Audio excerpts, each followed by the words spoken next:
crescentemente reunidas em cidades cada vez mais numerosas e maiores, experimentando a situação de vizinhança que, segundo Sartre, é reveladora. Essas pessoas não se subordinam de forma permanente à racionalidade hegemônica e, por isso, com frequência, podem se entregar a manifestações que são a contraface do pragmatismo.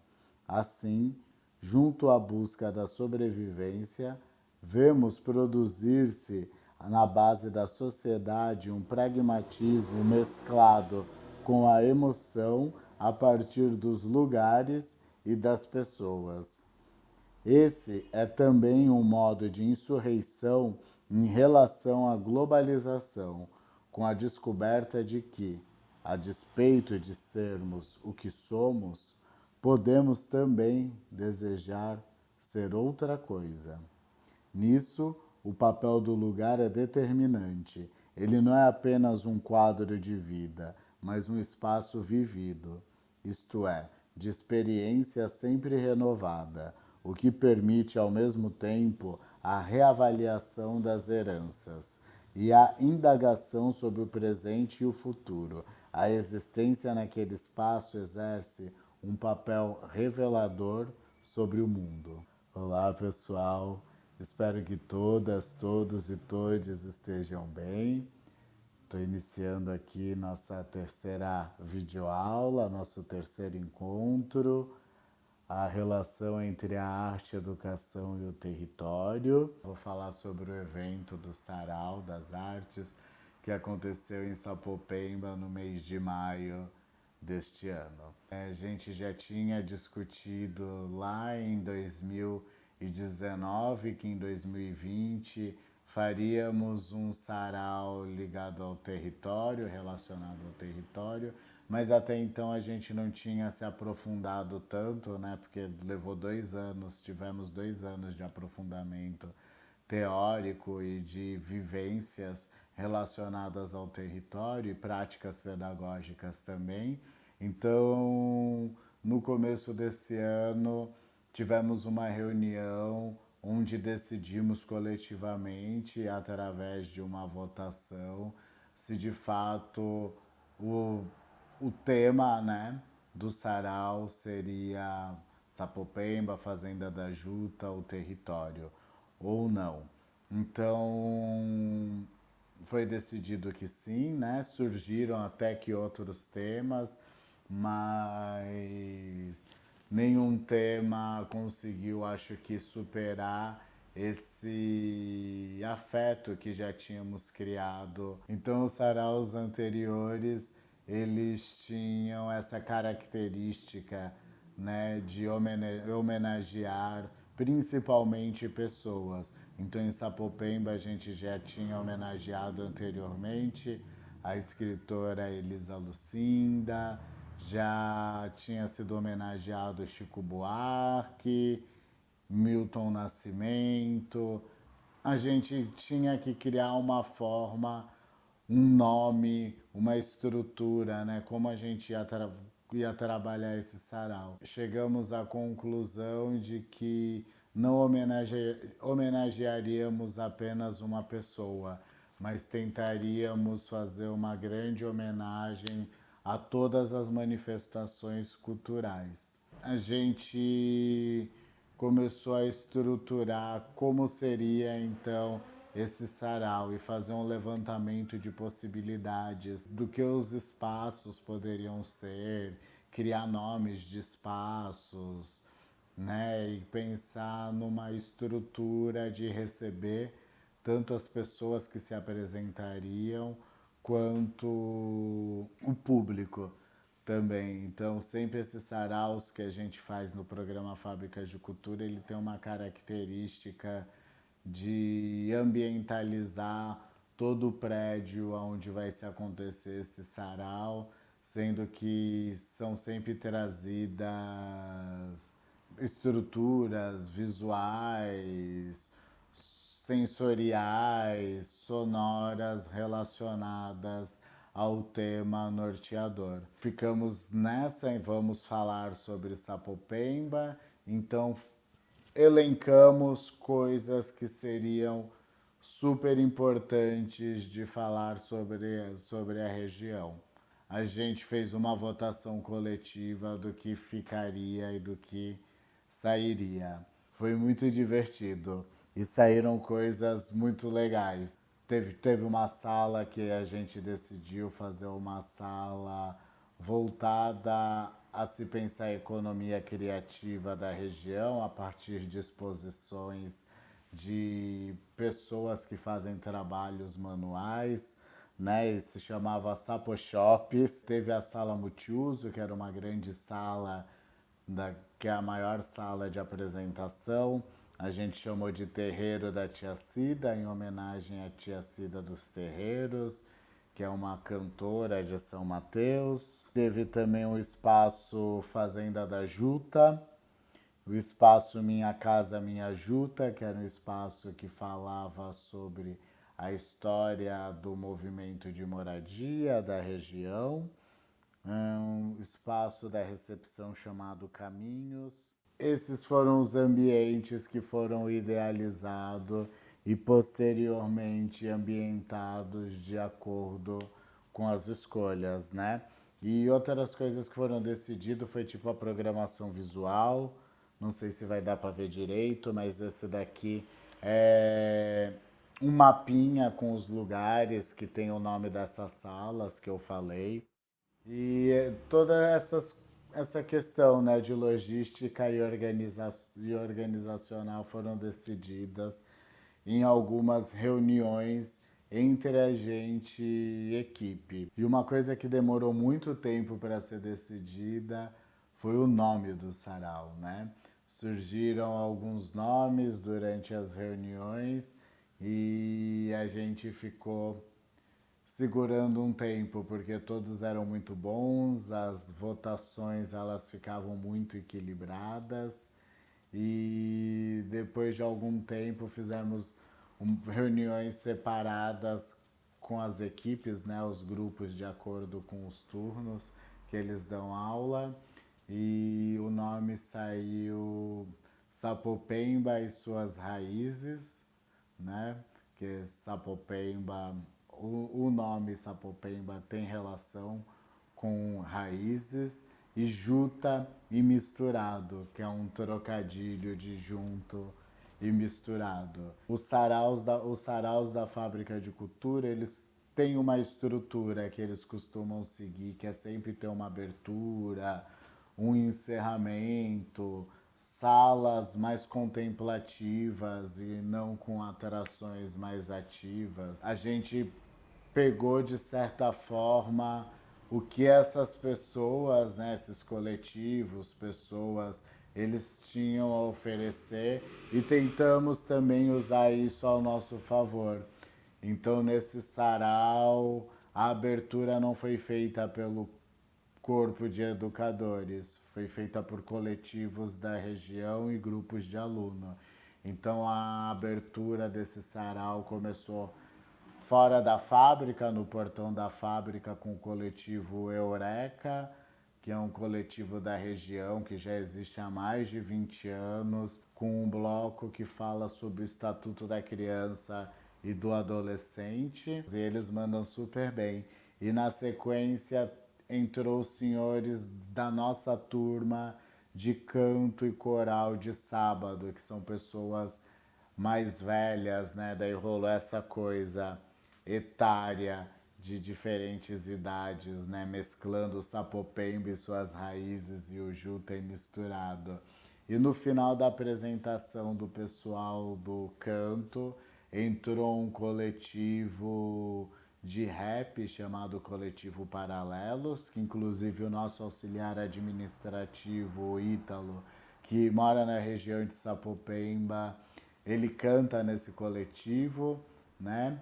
Canta ele, daí a Mari, o KR e toca o DJ Beto Premier. Daí os quatro cantaram também uma música deles e a nossa turma de street dance que também nesse percurso da pesquisa de território e tentar fazer parcerias com artistas locais, essa nossa turma de street dance dança uma música desse coletivo em uma das mostras de processo, que são as formaturas, né, as apresentações de final de ciclo, final de semestre. Esse é um exemplo de como a gente fez essa adaptação de misturar, né, as coisas que vieram dos convidados homenageados com as coisas que vieram da gente, os colaboradores. Então juntou dois DJs, o Beto Premier, que é do coletivo Paralelos também, e o DJ Kleber Milo. Eles se juntaram com o MC Yuri, que é um funkeiro também da região, né? Um cantor de funk consciente, e Rony, o Rony dos Monarcas, que também é um coletivo, um grupo de rap da região de Sapopemba. Então eles se reuniram e fizeram meio que um workshop e foi bem legal porque eles tiveram um carinho muito especial, que eles levaram os equipamentos deles, permitiram durante determinado tempo, assim, umas 3 horas, quase o evento inteiro, e eles foram se revezando entre eles, fazer uma vivência da molecada ir lá, né, molecada, adultos, idosos, foi vários públicos, ir lá e ter um contato com esse equipamento de DJ. Eles falaram um pouco sobre a história da discotecagem no Brasil e um pouco dessa questão de improviso, improvisação musical, um contato com essa produção musical. Foi um espaço também bem interessante e que foi com a ajuda desses homenageados.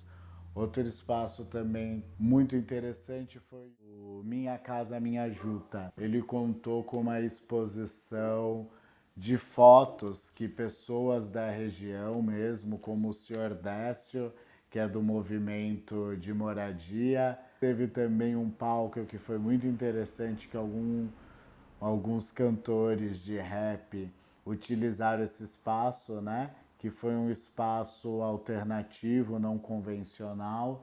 A gente utilizou uma das lajes, a laje do refeitório, para fazer um palco. E essa laje ela é bem bonita, assim, ela tem uma vista que dá para ver bastante de Sapopemba e São Mateus. Foi interessante porque um dos MCs que cantou nesse espaço virou para mim o de MC lá de São Mateus. Ele, nossa, que legal, eu vou cantar aqui, dá para ver a minha casa, olha, a minha casa é aquela ali. E apontou assim para o horizonte, porque ele estava cantando com a casa dele ali atrás, num palco improvisado. O Periferia Preta apresentou um filme no cinema da Fábrica, né, a segunda vez que foi exibido, o curta-metragem Sapopemba 2072. Esse vídeo ele casou muito com o nosso sarau, com o que a gente quis dizer, com a questão da ancestralidade, com a questão de reconhecimento da importância do espaço. E como não podemos falar de nós sem nós, eu fiz o convite para o seu Décio e para sua filha Viviane para deixarem depoimentos também sobre as impressões do sarau, como foi esse processo para eles, né? E esse depoimento é legal porque ele é geracional, né? É um pai e uma filha que vivenciaram uma história no mesmo território, os dois têm uma trajetória e eu acho que é um depoimento bem bonito.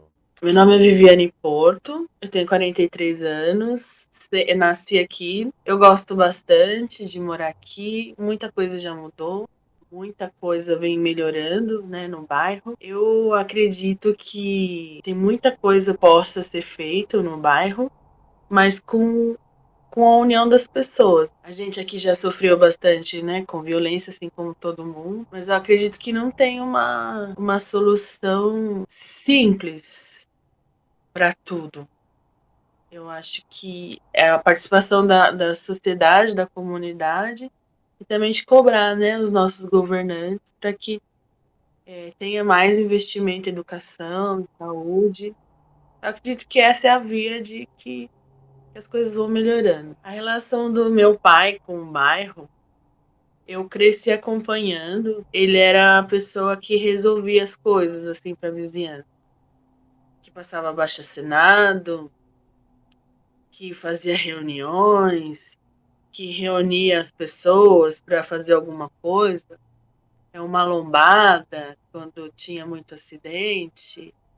Ele sempre era aquela pessoa que estava puxando os outros assim para frente. Eu não entendi o que que era. E conforme eu fui crescendo, eu fui entendendo que aqui, por exemplo, onde a gente mora, era uma chácara, não era regularizado como é hoje. Ele reuniu as pessoas para ir atrás do dono, para fazer a documentação certinha. Quem foi com ele assim, hoje em dia tem a casa regularizada. Algumas pessoas não foram, mas eu nunca vi ele pensando só nele, assim. Durante muito tempo eu não entendia. Teve assim, né? Não foi tão fácil para mim como filha ter que dividi-lo, eu acho. Ele nunca deixou de cumprir as obrigações dele como pai, mas fazia falta, assim.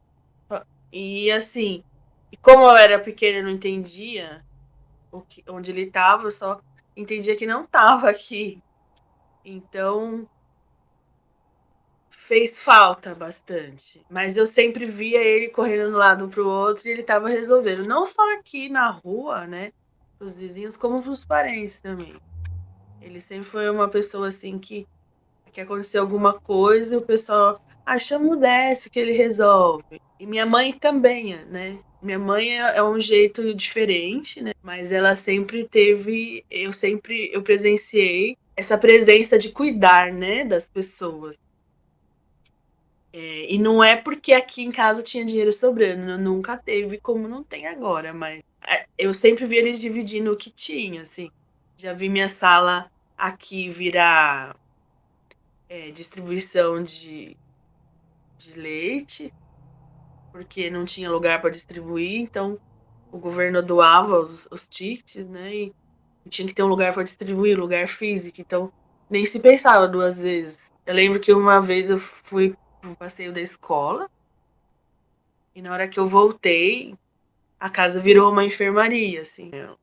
Uma pessoa da família tinha se acidentado e algumas coisas eu assustava, mas tipo assim, eu olhava para eles e eles estavam comandando e tava tudo certo, mas sentia medo algumas vezes. Caso assim, em época de eleição, vim gente querer voto, é que eu também não entendia. Hoje eu entendo que tem muito político que quer usar, né? Esse serviço, esse voluntariado de coração deles para tirar umas fotos da galinha voto. Eu via pessoas assim batendo né, nas costas e tomando um cafezinho aqui no chão batido e depois nunca mais. Porque ele fez um resumo, mas ele vivia em manifestação. Então, eu lembro que ele estava fazendo uma manifestação no ABC, então ninguém saía, ninguém entrava. E a gente pegou, eu com a minha mãe, né? 2 ônibus para levar comida e coberta. Só que eu fiquei durante um bom tempo na minha infância achando que ele estava preso. E assim, eu sabia que que minha mãe já estava numa situação complicada, eu entendia isso, eu não poderia dar mais trabalho, então eu fingia que estava firme, assim, mas eu fiquei um tempão assim, o que será que meu pai fez? A minha adultez, né, e a velhice deles tá sendo um momento às vezes bem difícil por conta das questões físicas. Às vezes a gente ainda tem conflito, mas eu sinto que está sendo um momento também de resgate, assim. Porque eu gosto do social. Agora, nesse momento que a gente se encontra junto de novo, tá sendo um processo de resgate, assim. De eu me envolver naquilo que eu posso. É uma coisa bonita, faz parte de uma coisa bonita, assim. Não existe uma vida perfeita, uma criação perfeita. Eu também não sou perfeita no cuidar com eles, eu faço tudo que eu posso, mas eu sei que eu falho. Então, eu sinto que esse é um processo também de costuras aí, de cicatrizes.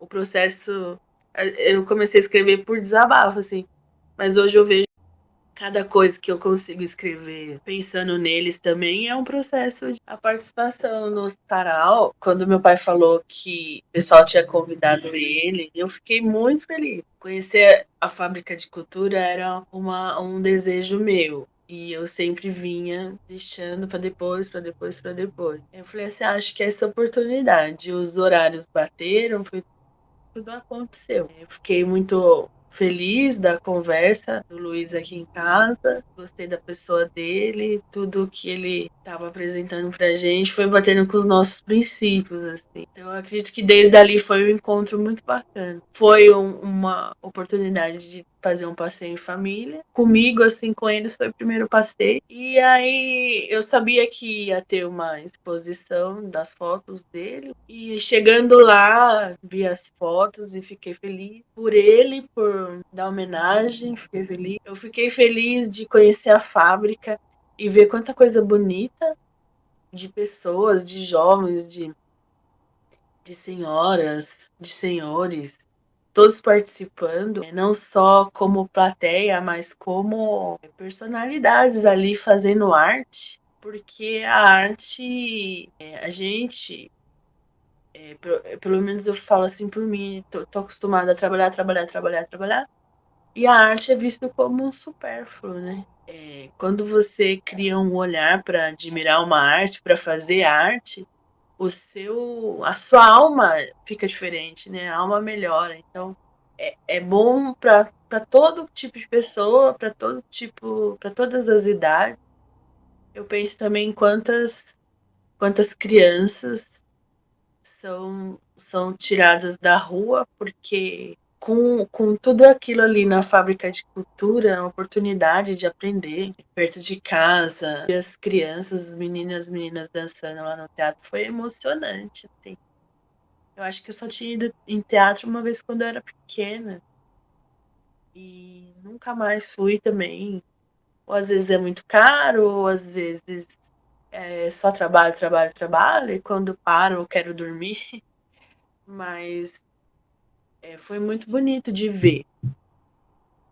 Tanto de ver, como saber que todo mundo ali está tendo oportunidade de se dedicar. E a gente tem que apoiar, tem que participar. Para o nosso bem e também para não deixar parar. E ali de participar, a minha participação, eu fiquei feliz também de participar com a minha poesia, fiquei surpresa. Sim, quando eu abri o livrinho lá da programação e vi minha poesia ali, foi assim uma felicidade. É ser mais que um número, né? Ser mais que um trabalhador, ser mais do que um cartão de SUS, mais do que um RG, é ter um espaço para fazer arte na vida, assim. Então, a importância de valorização das pessoas da região que o evento trouxe, que a Fábrica de Cultura traz, eu acho que é a visibilidade, assim, de enxergar os talentos, os sonhos das pessoas e dizer para cada um é dizer ali para o trabalhador que vai para o seu emprego cedo e volta tarde, que se ele quiser e ele acreditar nele, tem um grupo de pessoas especializadas em vários tipos de artes que pode ajudar ele a se desenvolver. Que eu acho que a gente tem muito sonho e com a lida diária a gente vai perdendo. Então eu vejo ali na fábrica de cultura que se você quiser ser um desenhista, você tem chance, uma chance real. Se você quiser ser um músico, você também tem chance. Se você quiser ser um dançarino, se você quiser ser uma poetisa, você tem chance. E isso traz um poder para cada um de nós que é muito grande. Quando eu comecei a arriscar as primeiras palavras, né? E eu lembro. E ainda hoje acontece, só que hoje em dia eu consigo identificar e responder. Mas eu lembro assim que os primeiros olhares estranhos para mim, tipo, me medindo, sabe?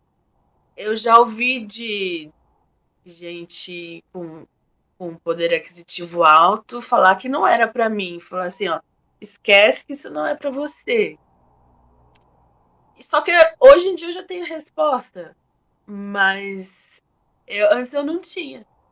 Então, essa identidade de poder assim, eu posso ser o que eu quiser, e não é só querer, eu vou ter um amparo profissional de gente que entende, que está preocupada com o meu crescimento, dentro da fábrica de cultura. Eu acho que os jovens vão ter esse preparo, assim, que vão se desenvolver e não vão ter insegurança. Meu nome é Décio Porto, eu tenho 81 anos, há quase 70 anos eu tenho uma relação com... Eu estou no bairro de Sapopemba, né, nos anos 1963, e aqui estou.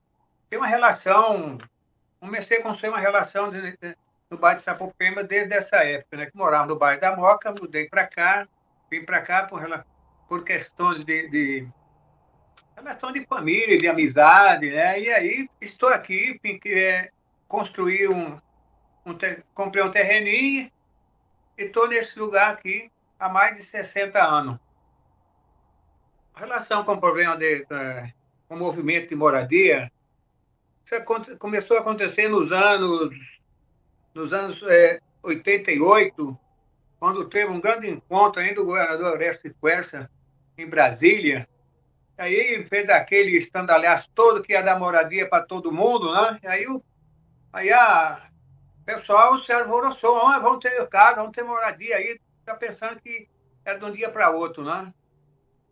Nessa época eu ainda trabalhava, apesar de ter aposentado, mas ainda estava trabalhando. Aposentei em 86, mas ainda trabalhei uns 3 anos ainda na mesma empresa, né? Aí me convidaram, olha, você precisa ir ajudar lá o movimento moradia aí, que está crescendo aí. Falei, olha, eu só vou depois que eu parar de trabalhar. Eu não vou fazer de conta que estou participando e não está ajudando de fato.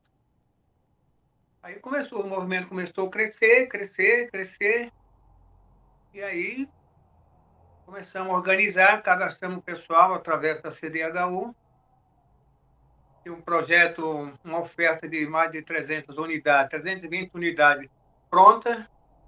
E aí, nos anos de 90, mais ou menos, houve uma ocupação, o pessoal, quem quis ir para a ocupação foi, eu não apoiei. Se vocês querem ficar, fica, mas o meu ideal, nosso princípio é outro, né?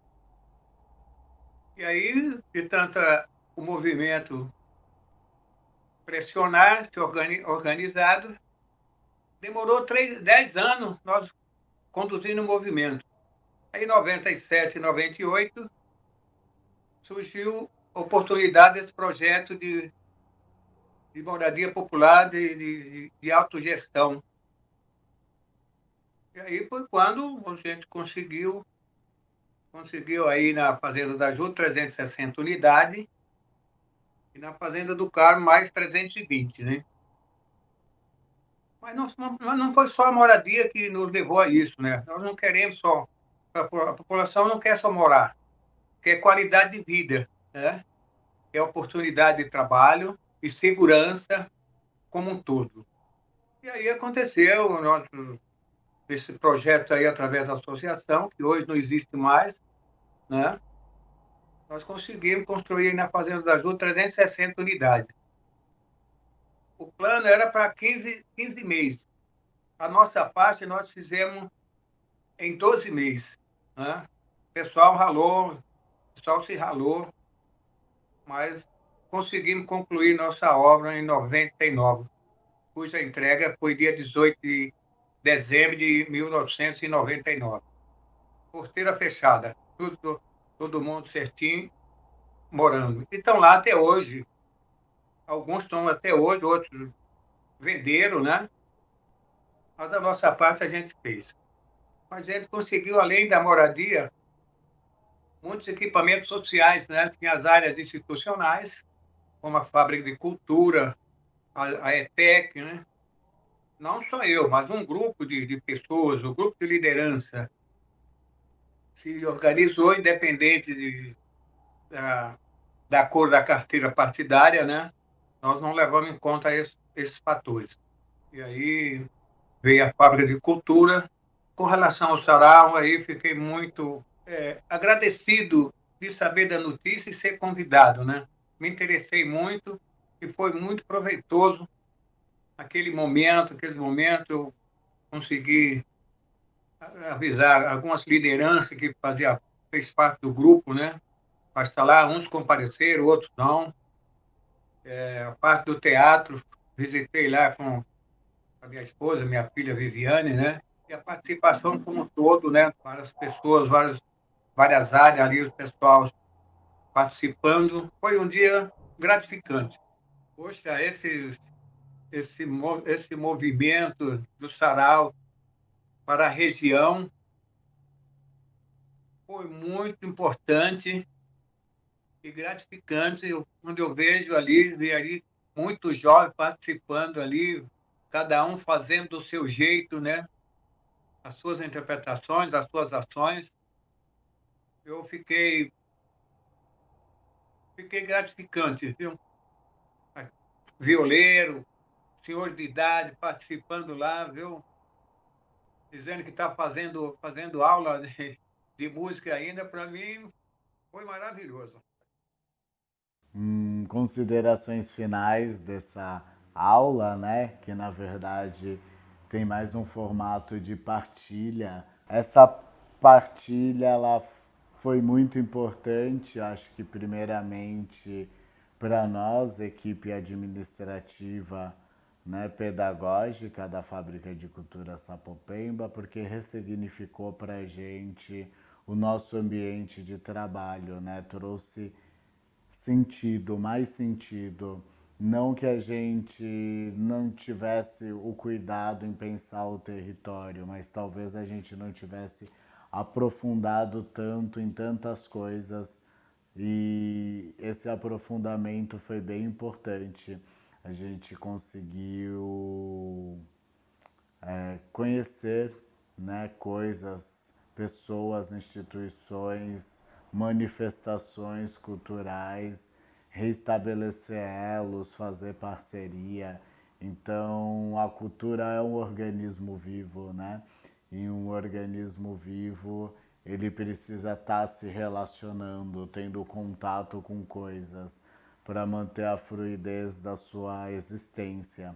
Então acredito que esse momento foi isso, assim, dar mais lenha para essa locomotiva, né? Outro ponto que eu acho importantíssimo também é que esse trabalho ele é um resgate da autoestima das pessoas desse lugar, né? Mostrar para ela não que a gente é uma instituição que está trazendo coisas, mas sim que estamos abertos a receber também, a dialogar e que esse espaço de troca ele é muito mais rico para a gente como instituição do que uma instituição que está ali para ensinar um violão, um trompete, um trombone, um teatro, um circo, né? Uma foto, uma fotografia, um audiovisual, mas sim que é uma instituição que está para dialogar e querer saber os saberes das pessoas, né? O que essas pessoas podem contribuir com a gente. Essa partilha que a gente fez, ela sirva para motivar outras instituições, ONGs, escolas. Espero que vocês tenham gostado dessa partilha, espero que tenha feito sentido para vocês, né? O porquê falar disso, de arte, educação e território, né? O porquê se pensar em cultura dessa forma ampla, né? Não como cultura como algo eurocentrista, né? Algo europeu, branco, mas cultura como manifestação cultural de todos os povos, né? Todo mundo tem cultura, todo mundo tem repertório, todo mundo tem saberes, e todos esses saberes, eles são importantes para a sociedade, né? Porque a gente vive como um todo, então a gente tem que valorizar.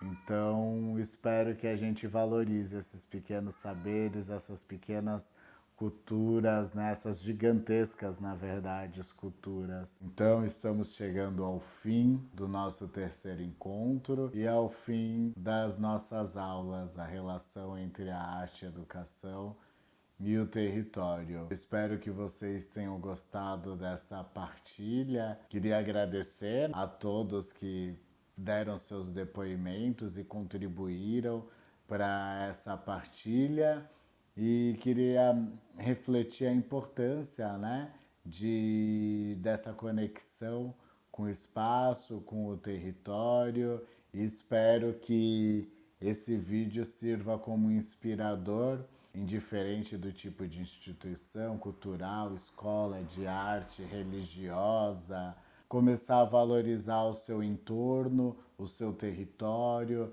tentar fazer mapeamentos, conhecer quem está à volta, fazer conexões, parcerias e também criar uma outra relação com a comunidade. Então é isso, queria agradecer a todas, a todos e a todes e espero que vocês tenham gostado. Até breve, tchau, tchau e valeu!